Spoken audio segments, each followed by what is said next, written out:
जिस दिन आपका पीरियड फिनिश होता है, जिस दिन आपका पीरियड ख़त्म होता है, उस दिन से लेकर अगला पीरियड आने की जो डेट होती है, इनके बीच के जो दिन होते हैं, इस दौरान आपका बच्चेदानी तैयार हो रहा होता है गर्भधारण के लिए।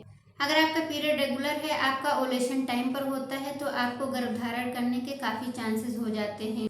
जिस दिन से आपका पीरियड फिनिश होता है, उसी दिन से आपके अंदर अंडे बनने की प्रोसेस स्टार्ट हो जाती है। अगर आपका फॉलिकल 18 से 20 mm का हो जाता है, तो पीरियड के 14वें दिन के आसपास ये रप्चर होता है, जिसे हम ओवुलेशन कहते हैं। ओवुलेशन के भी सिम्टम्स होते हैं।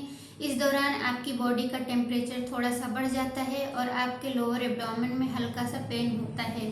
कभी कभी ये पेन फील नहीं होता है।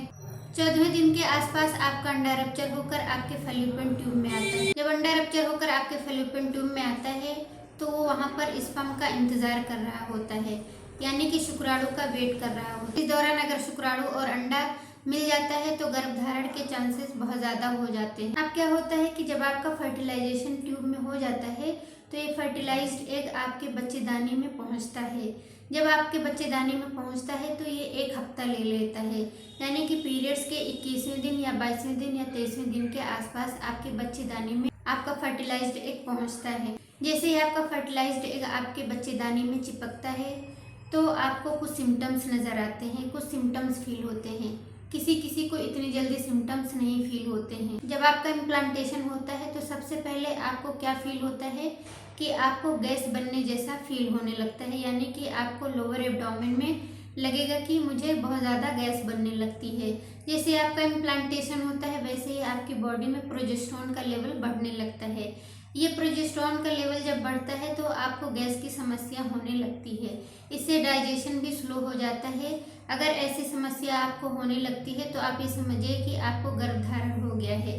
कभी कभी ऐसा पेन होता है कि जैसे लगेगा कि पीरियड्स आने वाले हैं, मगर जब आपका इम्प्लांटेशन सक्सेस हो जाता है, तो आपको पीरियड्स नहीं आते हैं, आपकी प्रेगनेंसी आगे ग्रो करने लगती है। दूसरा सिम्टम ये फील होगा कि आपको हल्की सी स्पॉटिंग या हल्का सा ब्लड दिखाई देगा। कभी 1 ड्रॉप, कभी 2 ड्रॉप, इससे ज़्यादा आपको ब्लीडिंग नहीं हो सकती है। अगर आपको ज़्यादा ब्लीडिंग हो रही है, आपको पैड बदलना पड़ रहा है, तो फिर ये इम्प्लांटेशन नहीं है, आपका पीरियड है।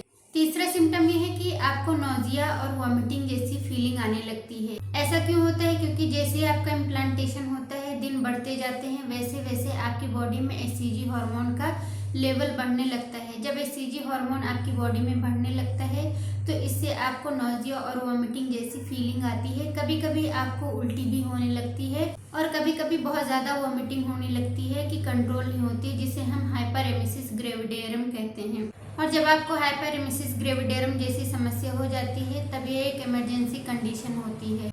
ऐसी कंडीशन में आपको हॉस्पिटलाइज्ड होना भी पड़ सकता है, क्योंकि आपकी बॉडी का जो पानी है वो निकल सकता है। इस वजह से आपको भी और आपके बच्चे को दिक्कत हो सकती है। चौथा सिम्टम ये होता है कि आपको खाने पीने की चीज़ों से बदबू आने लगती है। ऐसा इसलिए होता है क्योंकि प्रोजेस्टेरोन का लेवल बढ़ने लगता है, तो आपको हर चीज़ से बदबू आने लगती है, जबकि उसमें बदबू नहीं होती है। जो खाना आपको पहले पसंद था, वो खाना अब आपको पसंद नहीं आएगा, उसमें से भी आपको स्मेल आएगी। तो अगर आपको खाने पीने की चीज़ों से बदबू आने लगती है, स्मेल आने लगती है, तो आप ये समझिए कि आपको गर्भधारण हो गया है, आपका इम्प्लांटेशन हो गया है। अगर आपका इम्प्लांटेशन बार बार फेल हो रहा है, तो ये इंडिकेट करता है कि आपकी जो एंडोमेट्रियम है, यानी जहाँ पर आपका इम्प्लांटेशन होता है, वो दीवार आपकी सही से नहीं बनती, यानी कि आपकी वो दीवार पतली बनती है, थिन बनती है, इसलिए आपके बार बार पीरियड्स आ जाते हैं, आपका इम्प्लांटेशन नहीं हो पाता है। तो डियर फ्रेंड्स, आज की वीडियो में बस इतना ही। आई होप कि वीडियो के सभी पॉइंट्स आपको समझ में आए होंगे। आप अपने प्रेगनेंसी के सिम्टम्स को भी समझ पाई होंगी। अगर आपको कोई भी पॉइंट समझ में नहीं आता है, तो आप कमेंट में पूछ सकते हैं, मैं उसका रिप्लाई ज़रूर करूँगी। अगर आप मेरे चैनल पर नए हैं या वीडियो को पहली बार देख रहे हैं, तो मेरे चैनल को सब्सक्राइब कर दीजिए। वीडियो अच्छी लगी हो तो वीडियो को लाइक कर दीजिए और दूसरों तक शेयर कर दीजिए। चलिए मिलते हैं नेक्स्ट वीडियो में नेक्स्ट टॉपिक के साथ, कल शाम को 6 बजे। Thank you.